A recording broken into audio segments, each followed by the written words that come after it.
In this video, we're going to discuss how, when you're doing a 1031 exchange, you make a choice of a qualified intermediary. Because here's the problem. A qualified intermediary will be holding your money. Sometimes it's $100,000, sometimes it's $100 million. And you want to choose an accommodator / qualified intermediary that has the resources to take care of your money. And remember, a 1031 exchange is a process by which you sell one investment property and you buy another one according to a definite set of elements. But while small investors can do this, they often don't know about this. So I started this channel to help small investors like you use a 1031 exchange to save lots of money on their taxes when they sell one property and buy another one. I'm Maxine Golden, and I'm preparing these videos for your education. If you're interested in more education on how you can save money on your taxes when you sell an investment property, hit the subscribe button. So you're doing your 1031 exchange and you want to know how to choose your accommodator, your qualified intermediary, known also as a QI. So here's the problem. Number one, they're holding a lot of your money, so you want to choose someone with big pockets. How do you find someone who has deep pockets? The qualified intermediary is not regulated by any government or any other entity. So you can choose a lot of parties that are independent, because your money cannot go to you. It must go to a third party that's a totally non-related third party. So it can't be your attorney that you've just been talking to. It can't be your escrow, your banker, your sister-in-law. Can't be your corporation. Wants to be a total neutral third party. Who would I choose if I'm going? Who have I chosen when I do a 1031 exchange for my own investments? I want a company that has deep pockets. I want to know that their errors and omissions insurance is at least as big as the money that flows through their coffers. For instance, let's say that you decide that you want to choose a small company that does maybe $2 million worth of business a year and maybe 10 exchanges. Okay?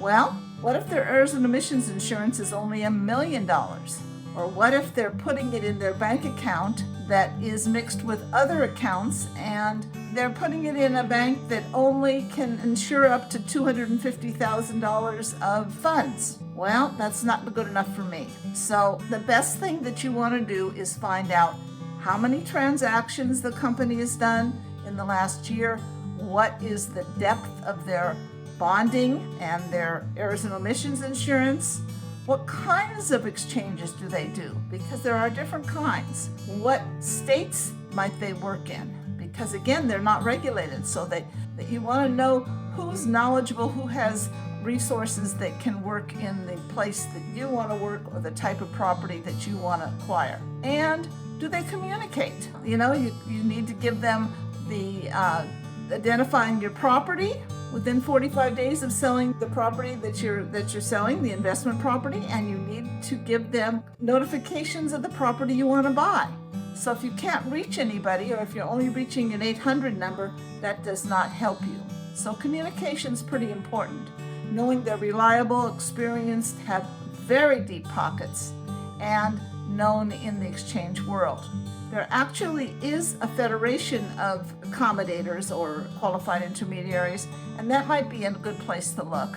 But one of the things that I do, and I suggest you can also start asking that kind of question with them, is I look at the biggest title insurance companies and see what affiliates they have as qualified intermediaries. Remember that the IRS's goal is to have you keep investing.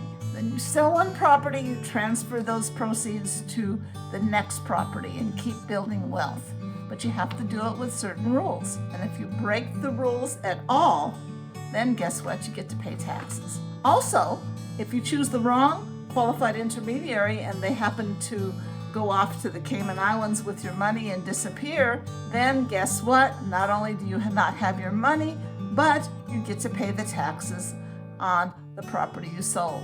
So it's super important to make good choices and to think about which qualified intermediary you're going to choose. and choose them way early. In other words, when you are thinking of selling your investment property, or as you go into escrow, start communicating with your qualified intermediary.